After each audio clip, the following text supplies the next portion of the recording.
5편 송풍기에 대해서 살펴보도록 하겠습니다. 송풍기는 블로어라고도 하고 팬이라고도 합니다. 즉 유체 중에 기체를 압축하는 것을 송풍기라고 하는데, 우리는 블로어나 팬, 콤프레셔로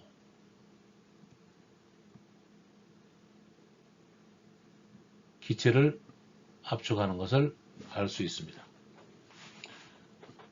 즉 기체를 송풍하는 것을 통칭해서 블로어라고 하고, 블로어는 1번 팬, 2번 블로어, 3번 콤프레셔로 나눌 수 있습니다. 송풍기라고 해서 콤프레셔는 압축기로 냉동기에서 살펴보았으므로 제외하도록 하고, 블로어인 송풍기 분류를 하면 원심식과 충유식, 송풍기는 원심식과 충유식으로 나누는데, 원심식은 다익형, 시로코형이라고도 하고, 터보형, 리밋로드형, 플레이트형, 익형, 에어포일형이라고도 합니다. 원심식은 다익형, 터보형, 리밋로드형, 플레이트형, 익형으로 나눕니다. 충형은 프로펠러형과 베인형 두 가지로 나눌 수 있습니다. 그림으로 보면 송풍기는 원심식인 다익형, 날개가 굉장히 많죠. 그래서 다익형이라고 하고, 이 폭이 터보형보다 넓습니다. 두 번째로는 터보형이 있고, 터보형은 다익형보다 풍량은 적을 수 있어도 풍압을 높게 하기 위해서 터보형을 씁니다. 그 다음에 리밋로드형이 있고 에어포일형, 에어포일형은 그림처럼 후곡형으로 직선으로 된 것과 전곡형 앞으로 된 것이 있습니다. 요 날개를 하나 뜯어보면 이렇게 이중판으로 되어 있어요. 이중판. 이렇게 되어 있는 것이 에어포일형입니다. 그 다음에 플레이트형은 팬이라고 하지 않고 블로어라고 합니다. 블로어는 팬형보다 정압이 더 높은 것을 우리가 블로어라고 호칭을 하죠. 그 다음에 충유형으로 생긴 것은 모타와 팬이 바로 연결되어 있어서 프로펠러나 베인, 날개로 되어 있는 것을 충유형 송풍기라고 봅니다. 송풍기는 크기를 번호로 나타내는데 샵 또는 남바로 나타냅니다. 원심식 송풍기는 임펠러 지름에 150으로 나눠서 1번 팬, 2번 팬, 3번, 4번으로 가고 1과 2분의 1, 2와 2분의 1 이런 식으로 팬 지름을 나타냅니다. 즉 2번 팬이면 곱하기 150을 해서 요 지름이, 송풍기의 지름이 2번 팬이면 300mm구나 라고 우리가 기억을 한다는 거죠. 그 다음에 두 번째 충형 송풍기는 이 임펠러 지름, 날개의 지름 나누기 100입니다. 자, 2번이면 그러면 얘는 얼마죠? 200mm의 날개 지름을 갖는 겁니다. 송풍기 번호 붙이는 방법 정확하게 기억해 주셔야 되겠습니다.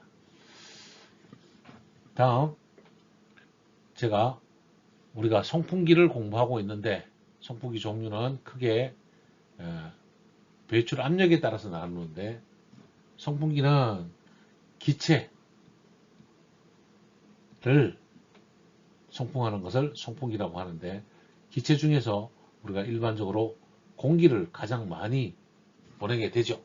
그래서 공기를 송풍하는 것을 팬이라고 하고 압력에 따라서 0.1kg/스퀘어센치 미만에 사용하는 것을 팬이라고 합니다. 팬의 정압은 0.1, 블로어는 0.1에서 1kg까지 사용할 수 있습니다. 즉 미리미리 아쿠아로 말하면 팬은 1000ml 아쿠아, 즉 1m 아쿠아 미만입니다. 블로어는 10m 아쿠아 미만이죠. 예, 불화는 대기압까지 밀어낼 수 있습니다. 1kg 이상 대기압으로 기체를 압축하는 것을 우리가 압축기, 컴프레셔라고 합니다. 팬의 압출에 대한 분류도 살펴두시면 좋겠습니다. 송풍기의 종류에 대해서 간략하게 살펴보았습니다. 송풍기의 특징은 다음 장에서 살펴보도록 하겠습니다. 송풍기의 종류별 특징에 대해서 살펴보겠습니다. 첫 번째로 다익형, 두 번째는 터보형, 세 번째로는 플레이트형, 네 번째 익형, 다섯 번째 중형, 대표적인 팬 5가지를 살펴볼 것인데요. 첫 번째로 보이는 다익형을 살펴보면 이게 1번이죠. 다익형 시로코펜이라고 하고 다수의 날개가 달렸다. 작은 날개가 이렇게 많이 달려 있습니다. 요 작은 날개가. 그리고 회전 방향으로 굽은 전곡형이다. 회전 방향이 있다라면 앞방향으로 이렇게 쏟아지게 만들어 놓으면 얘를 무슨 형? 전곡형이라고 한다. 전곡형으로서 동일 용량에 비해서 회전수는 작습니다. 저속 덕트용으로 많이 사용합니다. 저속 덕트는 기준이 15m/s.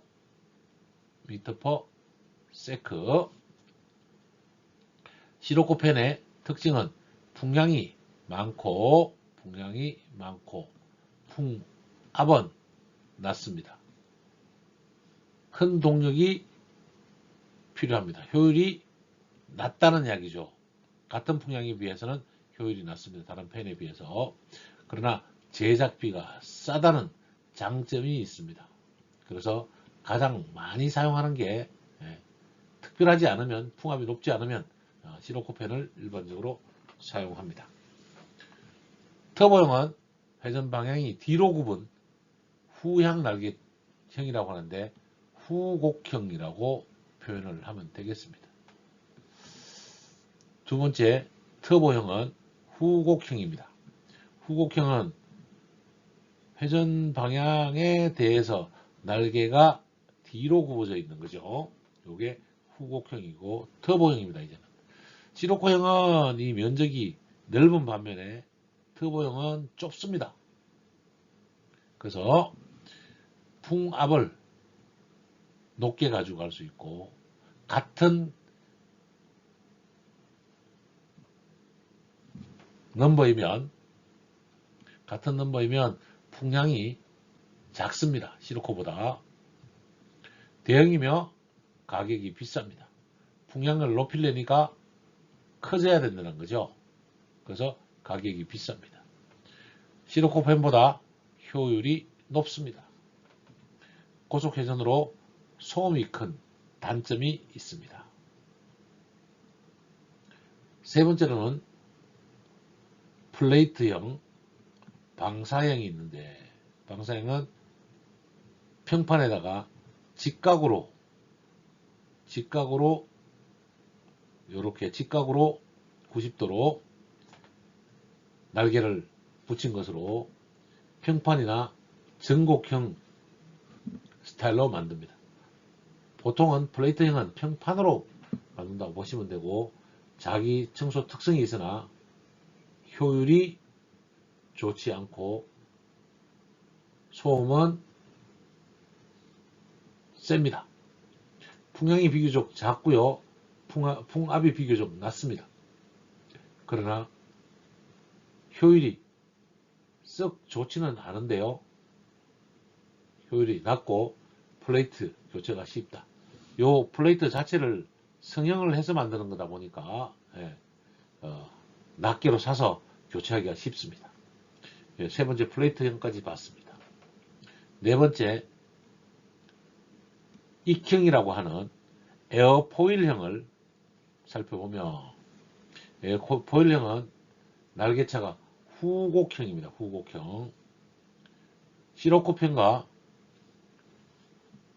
여기에 보이는 시로코펜과 터보펜을 두 개 합친 것이 에어포일 타입이다 라고 보시면 되는데요.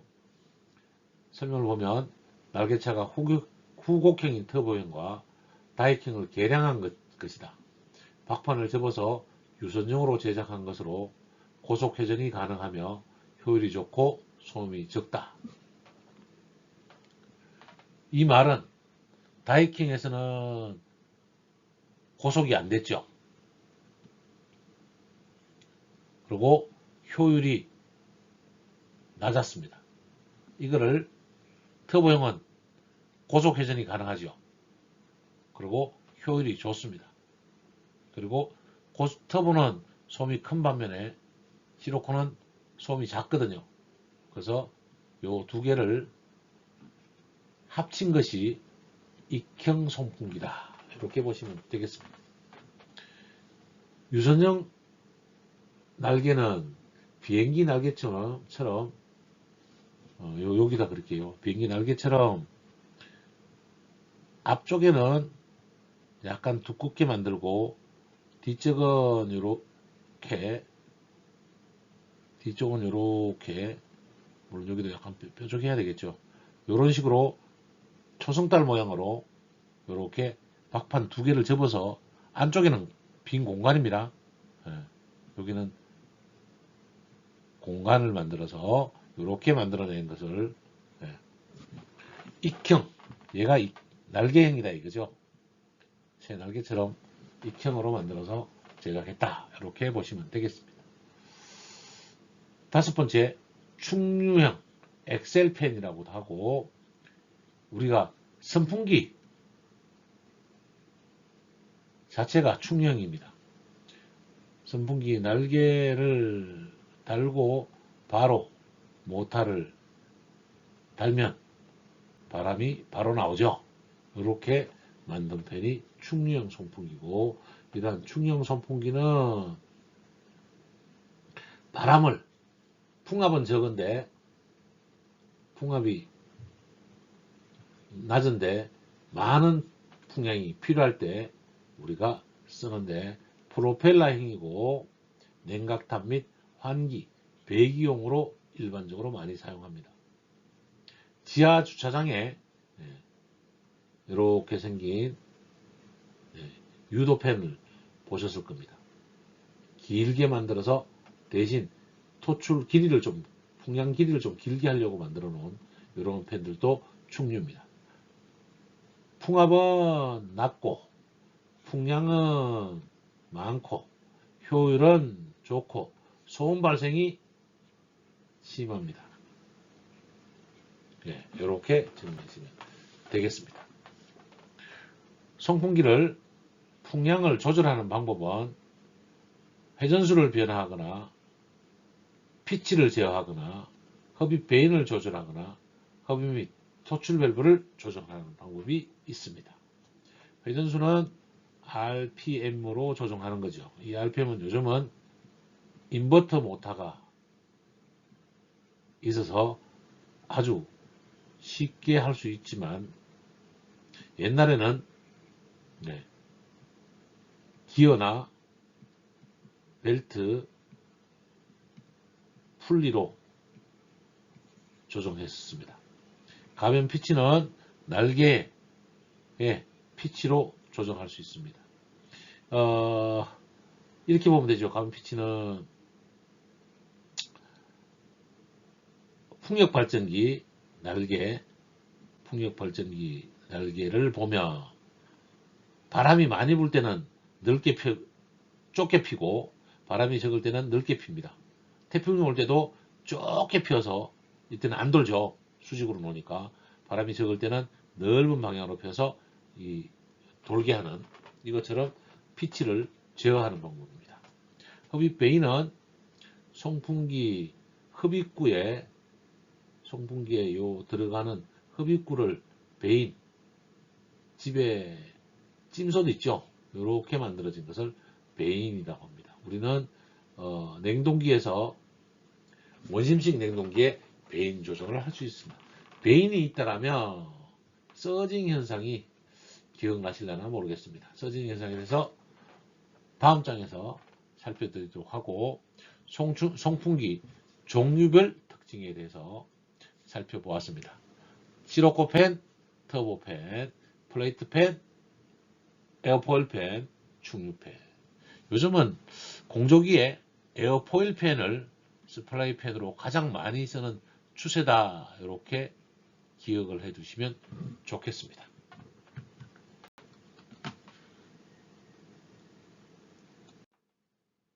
송풍기 소요 동력에 대해서 살펴봅니다. 우리가 동력은 펌프에서도 정리했었습니다. 킬로와트는 102에 감마 Q H로 정의한다고. 그리고 얘가 분당 풍량 회전수나 리터 퍼 미니트나 큐빅 미터 퍼 미니트, 즉 CMM일 때 풍량, LPM은 물일 때, 액체일 때, CMM은 공기, 기체일 때 쓰는 양이 되겠습니다. 그러면 분당이니까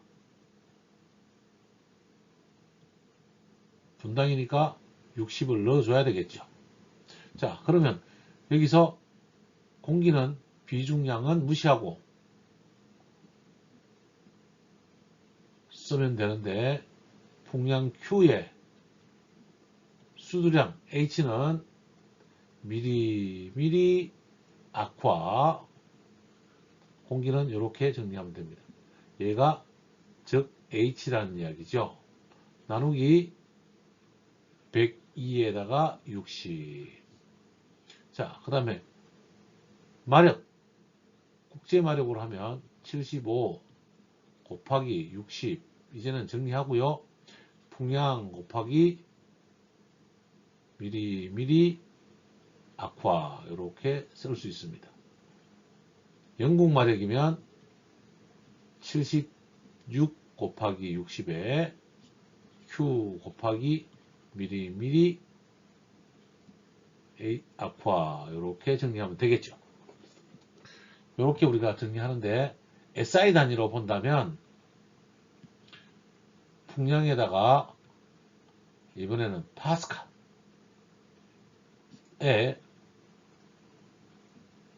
100기가 없습니다. 60을 곱하면 킬로와트 국제마력, 영국마력에 대해서 구할 수가 있죠. 근데 요거는 실제 이론 동력입니다. 이론 동력. 이렇게 정리가 되는 겁니다. 마력하고 두 가지를 정리해 드렸습니다. 이제 축동력은 항상 효율은 전체 입력분의 유효한 출력으로 나눈다고 그랬습니다. 그러면 우리는 축동력 분의 이론 동력이 되겠습니다. 그러면 축동력은 이론 동력 나누기 송풍기 팬의 효율이 되겠죠. 이렇게 계산한다면 이제 여기서 킬로와트는 102의 60분의 Q 미리 HG가 될 것이고, 여기에 효율을 밑으로 나눠서 높여주면 축동력이 될 것입니다. 자, 이제 PS 국제마력만 한 번 더 설명드리면, 뭐 특별하게 102가 아니죠. 75 곱하기 60 곱하기 이제 효율까지 밑으로 쓸 수 있고, 풍량의 미리 HG를 쓸 수 있습니다. 이렇게 영국말까지는 하지 않을게요. 이렇게 쓰면 되는데, 여기에 변수가 하나 있습니다. 풍량에 뭐를 더 주냐면 여유율, 알파 값을 더 줍니다. 이게 뭐다? 여유율이다. 왜냐면 여유율이다. 공기는 누설율이 있기 때문에, 누설 값이 있기 때문에 여유율을 더 줘서, 풍량의 여유 값을 더 줘서 알파 값을 더 줘서 축동력을 좀 더 크게 잡습니다. 송풍기는 결정할 때 송풍량, 항상 스플라이 팬 잡는다면 송풍 스플라이 양이 될 것이고, 리턴 팬을 정할 때는 리턴 에어가 되겠죠.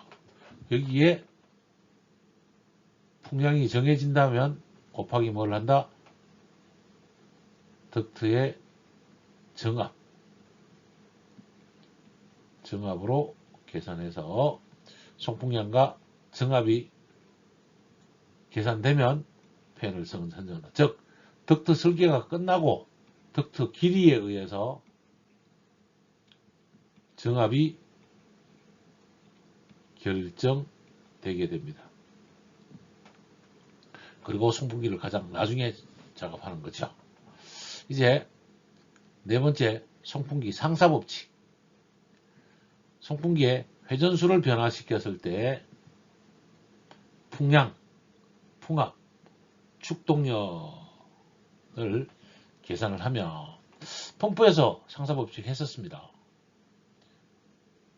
풍량은 회전 B의 1승,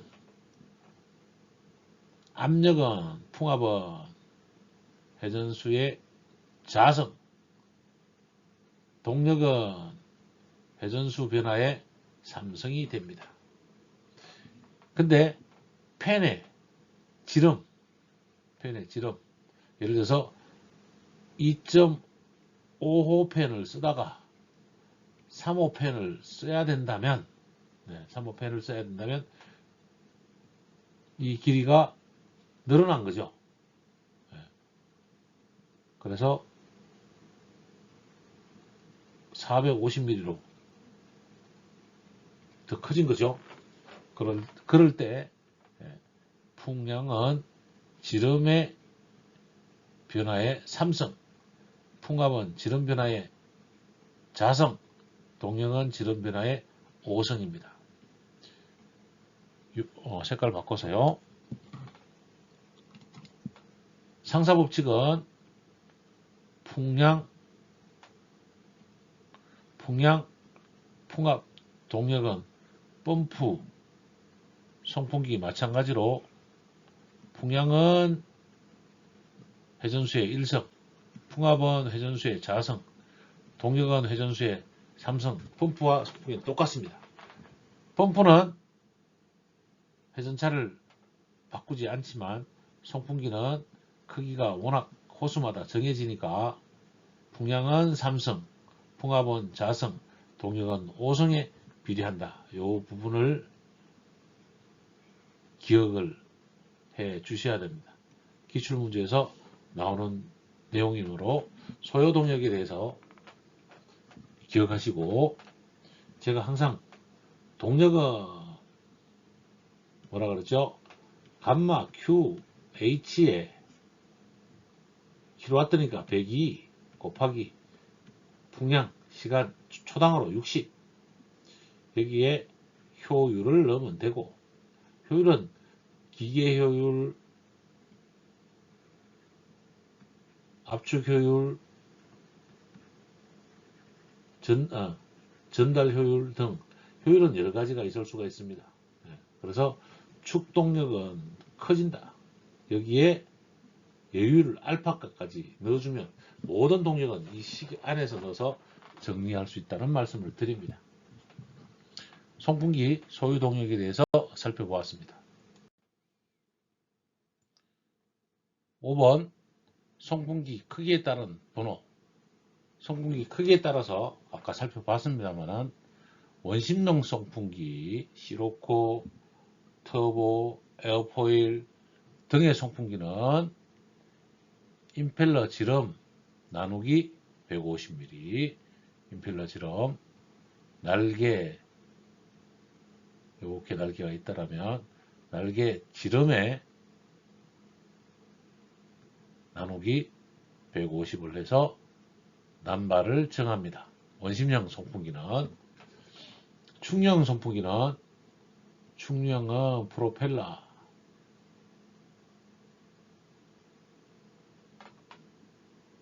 형으로 만들어진 송풍기죠. 엑셀펜이라고도 하고 이때는 이 날개의 지름 나누기 100을 한다. 이렇게 남발을 기억해 두시면 되겠습니다. 송풍기 크기에 따른 번호는 간단하게 300mm 임펠러 지름 300mm 짜리 시로코펜의 송풍기 번호는 몇 번이냐 나누기 150 했더니 2번 이렇게 이야기해야 되고 시험에도 나오고 그래서 몇 호펜이냐 라고 현장에서 이야기를 하면 곱하기 150을 하면 되는구나 라고 이해를 하시면 되겠습니다. 송풍기의 특성 곡선, 송풍기의 특성을 하나의 선도로 나타낸 것을 가로축을 풍량, 세로축 풍압을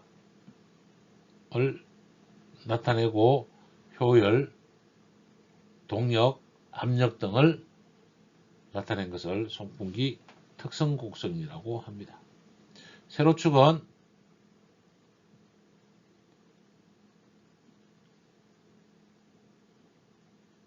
동력, 횡축을 가로축은 풍량 이렇게 이쪽은 압력이죠. 압력, 풍압, 정압 양이 되는 것이고 그래서 예를 들어서 풍량 60을 70으로 이렇게 나타내 보면 풍압에 따라서 정의가 되면 압력과 풍량에 따라서 동력, 효율, 압력에 대해서 그려볼 수 있다는 거죠. 물론 특성별로 이렇게 그리면 다이킹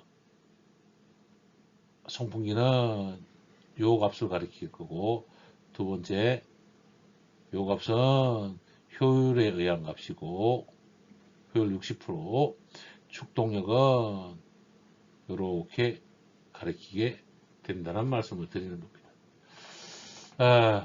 효율, 표율, 압력에서 요 표를 잘 기억을 해주셔야 기술사 시험 등에 대응할 수 있습니다.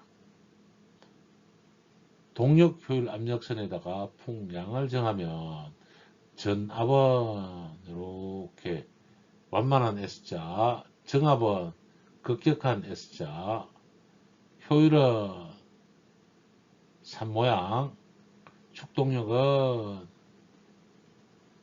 하늘로 자성근으로 올라가는 모양 이렇게 그릴 수 있으면 좋습니다. 이렇게 그려서 풍량에 따른 전압, 정압, 축동력을 구할 수 있고 우리가 운전해야 되는 능력은 산, 최고점, 우측, 하방점에서 시작한다는 거죠. 우측 하방점에서 시작한다는 거죠.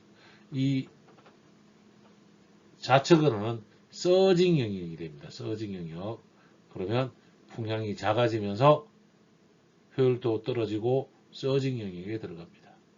그 이외는 오버로드 영역이 들어가서 운전 영역 안에 들어가는지를 정확하게 표현해서 송풍기를 선정하게 됩니다. 서징 영역에 대해서 말이 있었는데 우리는 서징 현상을 맥동 현상이라고 하고 송풍기 등에서 운전 중에 풍량이 많아지거나 풍압이 많아지거나 풍량이 실제로는 줄거나 풍압이 많아지거나 이렇게 되겠죠. 그래서 송풍기가 한숨을 쉰다 그랬지만 윙 이렇게 되는 상태를 서징 현상이라고 합니다. 소음과 진동이 되는데 압력계나 전류가 지침이 전류계 같은 경우는 이 눈금이 올라갔다 내려갔다 이렇게 윙 이렇게 전류 눈금이 암페어 눈금이 움직이는 현상을 서징 현상이라고 하는데 서징 현상은 우측에 있는 그림이 흡입 베인입니다. 베인. 흡입 밸브 개념이죠. 요 날개를 쫙 수평으로 피면 닫히겠죠. 그리고 돌리면 바람이 빠져나가겠죠. 요렇게 생긴 것을 베인이라고 합니다. 흡입 베인을 완전히 수평으로 닫아서 다 닫아버리면 이렇게 완전히 닫아버리면 바람이 들어갈 수 있다 없다 못 들어가게 되죠. 바람이 못 들어가게 되니까 나왔던 바람이 다시 팬을 타고 돌아가게 됩니다. 요 돌아간 바람이 있으면 윙 하고 돌다가 다시 역으로 돌아가니까 스르릉 윙 스르릉 이렇게 한숨 쉬는 현상, 맥동 현상이 발생합니다. 흡입 쪽에는 흡입 베인을 조였을 때, 토출 쪽에는 댐파를 닫아버리면 이렇게 다 닫아버리면 싹 닫아버리면 흡입 베인이 다 열렸을 때도 바람은 들어갑니다. 근데 나가는 압력, 즉 토출 압력이 높아진 상태다 보니까 못 나가니까 다시 날개를 타고 들어가게 되겠죠. 흡입 댐파를 잠갔을 때 토출 압력이 됐을 때 소음이나 진동이 훨씬 흡입 베인을 좋아했을 때보다는 큽니다. 서징 현상은 풍량이 줄어들거나 풍압이 커졌을 때 한숨 쉬는 현상을 서징 현상이라고 하고 압력계나 전류계 지침이 흔들리며 송출 유량이 변하는 현상을 서징 현상이라고 합니다. 펌프에도 있었고 압축기 원심식에도 있었고 원심식으로 돌아가는 모든 기계에는 서징 현상, 즉 맥동 현상이 있다. 이렇게 기억을 해주시면 되겠습니다. 송풍기에 대해서 여러분과 살펴보았습니다. 감사합니다. 공조냉동은 모든 부분이 우리 생활과 연관되는 내용들입니다. 올려드리는 영상을 반복 학습하여서 여러분 모두가 전문가가 되면 좋겠습니다. 긴 인생에서 전문가로서 동반자가 될 수 있도록 노력하겠습니다. 여러분 모두 경청해 주셔서 감사드립니다. 고맙습니다.